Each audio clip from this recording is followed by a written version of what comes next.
Senhoras e senhores, tudo bem? Saudações a todos com a paz de Cristo. Vamos falar da Carla Zambelli, a situação deu uma mudada aí, e também do ex-presidente da República, não é o Bolsonaro, hein? Vamos falar do Collor, né? A situação do Collor aqui piorou também, tá? Vou falar isso tudo para você. Você que veio do outro canal, muito obrigado. Você que estava aqui já esperando também, eu te agradeço. Vamos falar sobre essas duas figuras, Collor e Zambelli. Eu falei para vocês já, e vocês que me seguem já sabem, que a pessoa que ela é condenada em um processo, se ela for condenada em outro, isso vai se somando, né? Lembra? Pois é, a Zambelli, ela foi condenada a 10 anos de cadeia. No processo de invasão do CNJ, 10 anos. O processo da arma é outro. Não tem nada a ver com isso. Muitas vezes o sujeito está lá preso e aí ele é condenado em outro. Aí ele está lá preso, fala assim, eu vou sair em 2030. Ele fala. Aí daí a pouco, pum, ele é condenado em outro. Aí de 2030 já vai para 2040. É assim que funciona. É assim que funciona. E temos que ficar de olho se o Moraes não vai fazer isso com o Daniel Silveira, né? Daniel Silveira. Porque, te dar um exemplo, Daniel Silveira está preso por caso de tornozeleira, não sei o que, aquela coisa toda, né? E aí, ele responde a outro que eu sei, né? Daquela emboleira toda que o Marcos Duval fez de gravar Bolsonaro, de gravar ministro, né? Pois é, está respondendo aquele processo ele, está respondendo aquele processo Bolsonaro e está respondendo o processo o próprio Marcos Duval. Então, vou te dar um exemplo aqui. Vamos imaginar que o. Vamos imaginar, não, né? Que ele só sai daqui a 6 anos, né? O Daniel Silveira. Quando ele estiver próximo de sair, o Moraes vai lá e pum, condena ele nessa situação aí, que está envolvido, né? Segundo o Marcos Duval, aquela emboleira toda que eu não consegui entender até hoje ainda, aquele negócio de gravar, não sei o quê, papapá. Citei só um exemplo. Olha só, a Zambelli, para quantos anos de cadeia vai a Zambelli, hein? Para vocês terem uma ideia, deixa eu ver se é isso aqui. Ó, é isso aqui mesmo. Olha só que acho que chega a 15 anos. Dá uma olhada. Falamos também de um caso de grande repercussão da deputada federal Carla Zambelli, que já tem maioria no Supremo Tribunal Federal, para pena de 10 anos de prisão e perda de mandato por invasão ao sistema do CNJ. Isso pode abrir um novo ponto de atrito, mais um, Luísa Martins, entre a Suprema Corte e o Congresso Nacional. O Congresso defende, é claro, que a palavra final seja dele, Luísa. Ana, esse é um assunto que volta e meia gera dúvidas, né, e debates ali sobre de quem, afinal, é a palavra final quando um parlamentar é condenado pelo Supremo à cassação, né, ou seja, a perda do mandato. Quando o Supremo estava julgando Carla Zambelli por aquele episódio nas vésperas da eleição de 2022, em que ela sacou e apontou uma arma, né, ali naquela discussão política que aconteceu em São Paulo, o julgamento não terminou, né, houve o pedido de vista do ministro Nunes Marques, mas houve ali maioria formada para condená-la à perda do mandato, e essa discussão já havia chegado ali na Câmara de uma maneira um pouco controversa, porque a Câmara entende que a perda do mandato, mesmo que seja uma determinação ali na sentença do Supremo, ela não é automática, né? Ela depende ali de uma decisão dos próprios parlamentares, do próprio Congresso Nacional. E aí agora, essa discussão, ela voltou à tona porque Zambelli também tem maioria no Supremo para ser condenada à perda do mandato pela invasão dos sistemas do Conselho Nacional de Justiça, ocasião em que, segundo as investigações, ela teria, inclusive, incluído, né, no Banco ali Nacional de Mandados de Prisão, um mandado de prisão falso contra o ministro Alexandre de Moraes do Supremo Tribunal Federal. A gente, nenhum dos julgamentos terminou ainda, né? Como eu disse, no primeiro do porte de arma houve um pedido de vista do ministro Nunes Marques, e nesse do CNJ ainda falta o ministro Luiz Fux votar, está acontecendo em plenário virtual, então ainda está aberto, né, para ele incluir ali o seu voto, mas de qualquer maneira, somados esses dois... Olha, ela vai falar agora, ó. De qualquer maneira, somado esses dois crimes, olha o que ela vai falar. Ó, preste muita atenção nisso, ó. Quer ver? Mas, de Ó. qualquer maneira, somados, esses dois casos gerariam aí mais de 15 anos de prisão, 15 anos e 3 meses de prisão, somando as duas penas, e em ambos os casos há a perspectiva de condenação, maioria já formada no Supremo Tribunal Federal, para a perda do mandato. Então, a dúvida que existe, que chegou a ser questionada formalmente por ex-presidentes da Câmara, como o ex-presidente Rodrigo Maia e também depois pelo próprio ex-presidente Arthur Lira, há essa dúvida se a cassação do mandato ela é automática, ou seja, só depende de um ato formal ali da Câmara para dar cumprimento à decisão do Supremo, ou se de fato é preciso haver algum tipo de votação no Congresso para chancelar essa decisão do Supremo. O próprio Supremo Tribunal Federal, Tainá, tem posições divergentes a esse respeito. Claro, já tem algum tempo, a composição do Supremo mudou um pouco de lá para cá, mas a primeira turma entende de um jeito, a segunda turma entende de outro jeito. Há, então, essa falta de consenso dentro do próprio tribunal sobre qual afinal, o procedimento nesses casos. E a gente tem visto, então, uma série de embates aí, né, entre o Congresso Nacional e o Supremo Tribunal Federal. A gente tem visto a questão da própria questão da anistia, né, que tem gerado essas discussões, enfim, uma rota de conflito aí que está se intensificando, né, e pode abrir uma nova frente com essa decisão. Olha aí, ó, falei com você, então as duas penas da Zambelli passa de 15 anos de cadeia, né, a arma e a situação também da invasão do CNJ, né.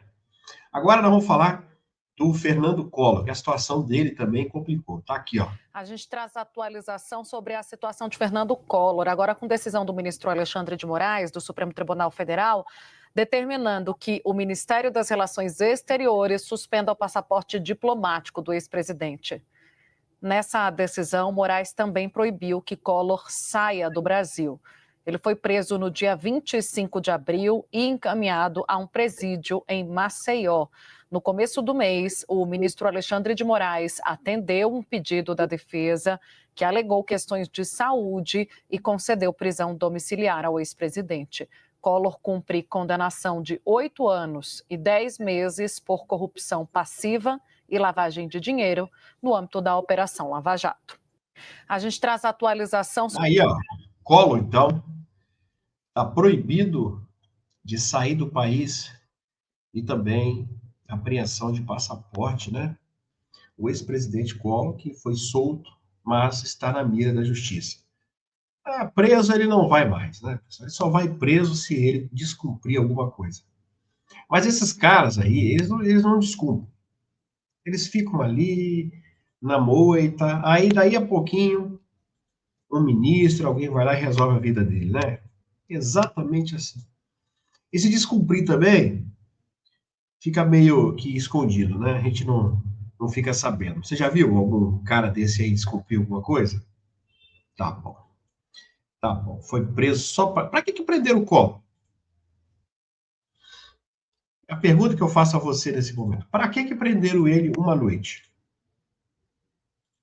Isso resolveu o quê? O negócio, pessoal, tem que bloquear o patrimônio do cara. Ele é acusado de receber 20 milhões de reais. Tem que bloquear o patrimônio aí. Se for para me dar 20 milhões de reais para me prender uma noite, pode me prender até um ano, né? Para eu receber 20 milhões de reais. Então, o cara vai lá, recebe 20 milhões, daí a pouco fica preso uma noite na sala do diretor, no outro dia inventa uma doença, sei lá o que sai, e tá tudo certo. Nós estamos vendo isso no INSS também. Estão falando em devolver dinheiro público e tal. Tá, e bloquear dinheiro? Soubemos agora há pouco o quê? Soubemos agora há pouco que o sindicato do irmão do Lula foi excluído de investigação. Por que foi excluído? Por quê? É importante a gente saber por que excluíram o sindicato, colocar ele sob investigação. Qual o problema de investigar? Será que não tem nenhum desfalque lá? Tem certeza? O Lula mesmo falou que não tem certeza de nada, de qual o empréstimo que é legal e ilegal. O Lula falou. Então, por que excluíram o sindicato do irmão dele? Será que esse sindicato é tão perfeito assim? Cara, eu sou o seguinte, se o cara não deve nada, o cara fala assim, vai lá e investiga, cara. Minha vida tá aí. Investiga o que vocês quiserem. Agora, excluir, já pediu para excluir, já é suspeito. É o que eu penso, tá? É o que eu penso. Se não deve nada, quem não deve não teme. Vai lá e manda investigar e tudo certo, né? O Flávio Dino cometeu crime de responsabilidade, hein? Se fosse um país sério, eu falei isso mais cedo, ele tinha falado isso sobre o Maranhão, mas agora eu vou mostrar o vídeo ele falando. Aqui, ó. De ver, Felipe, em nome dessa amizade, eu quero te dar uma sugestão. Põe a Tereza de vice-governadora, que vai ficar imbatível, que é a mulher popular. Ele fala para colocar a Tereza de vice-governadora, ministro do Supremo, hein? Foi o que eu pude ver aqui. Olha aí, ó.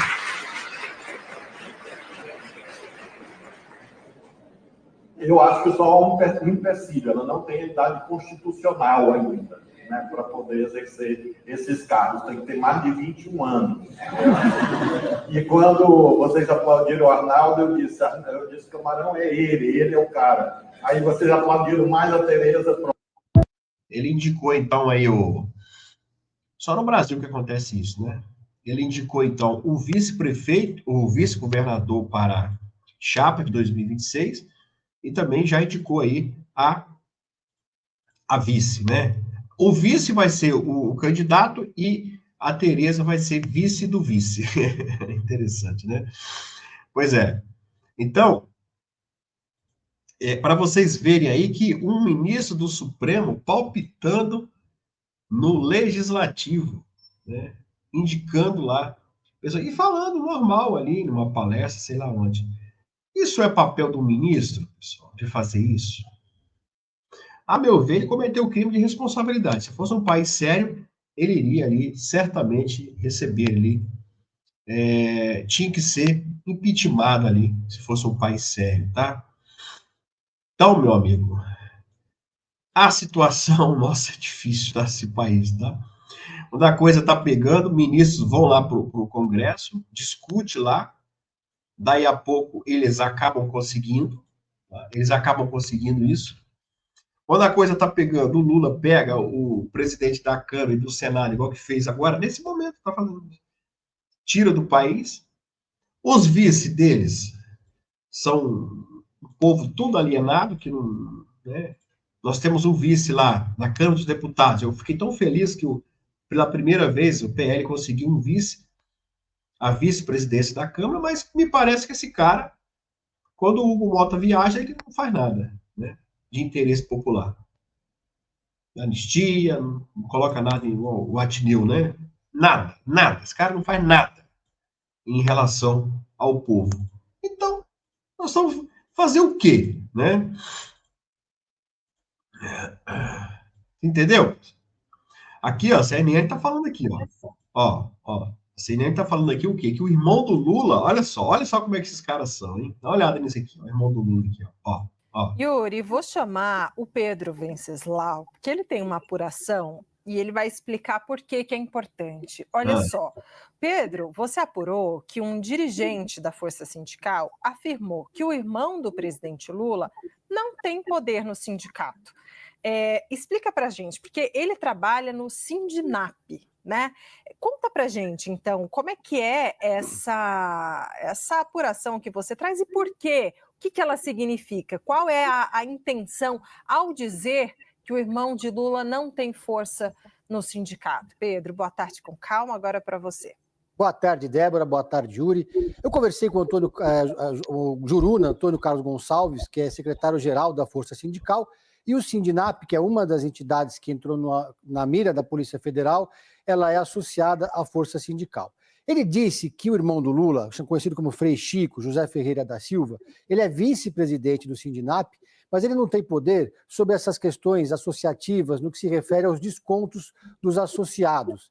Ele tem ali, cumpre um papel político importante, mas ele não faz parte da chamada burocracia do sindicato.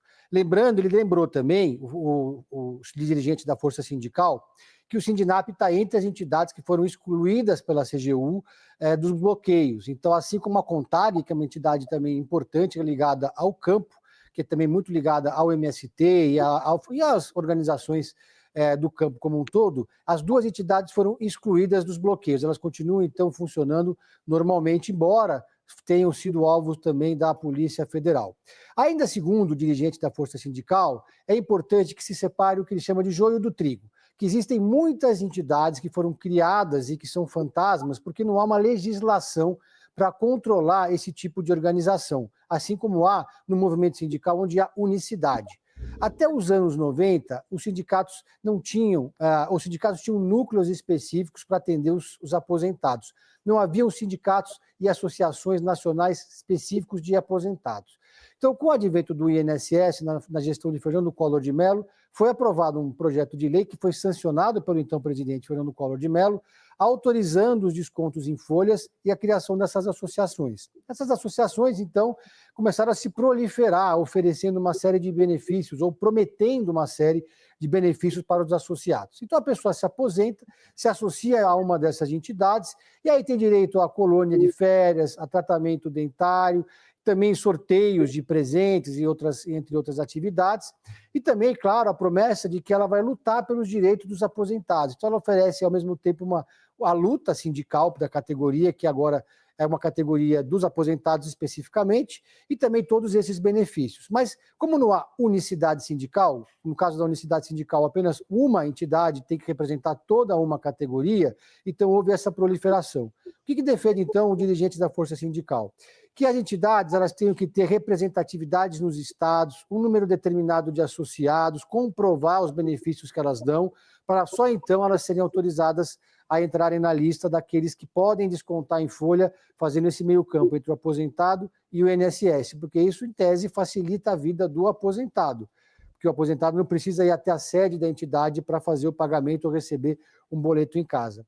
A Força Sindical defende a manutenção dos descontos em folha, apesar de todo esse escândalo do INSS, desde que haja, evidentemente, um controle maior para que as entidades sérias não sejam prejudicadas em nome daquelas entidades que não são consideradas sérias. O Sindinap, então, é uma das entidades investigadas, eles praticam desconto, segundo isso está no site deles, na homepage deles, entre 0,6% até 2,5% da folha do que recebe um aposentado e um pensionista. E aí a pessoa escolhe a gradação que ela quer. Se ela quer receber mais benefícios, então ela tem um desconto maior. Se ela recebe menos benefícios e não participa, por exemplo, dos sorteios, o desconto, então, é menor. Tá aí, ó. Viu aí? Vamos mostrar também aqui a situação que nós mostramos para vocês ontem do Macron, né? Olha aí, ó. Mostrando para vocês aí, ó. Vídeo com Macron gera ataque maciço nas redes sociais e ameaça seu futuro político. Aquele vídeo misterioso dele na mesa lá, escondendo lá o pacote, uma coisa lá. O que tinha naquele pacote, hein? O que tinha naquele pacote? Ai, ai. Alcolumbre passa 19 dos seus 100 dias primeiros aí de mandato em viagens. Eita! Ele participou de 3 viagens oficiais ao lado de Lula, todas com custos autorizados pelo plenário. E, atualmente, ele está na China, mais uma vez. Rapaz, nós somos lascados mesmo, hein? Nós somos lascados com esse povo, hein? Deus que me livre. Aí gosta de andar e bater perna, hein? Deus me livre. A Janja também, né? A Janja. Tem muita gente viajando nas nossas costas, né, pessoal? Muita gente. Janja, Davi Alcolumbre, Hugo Mota, Lula para lá e para cá. Difícil, né? Me ajuda, curta, compartilha, se inscreve no canal.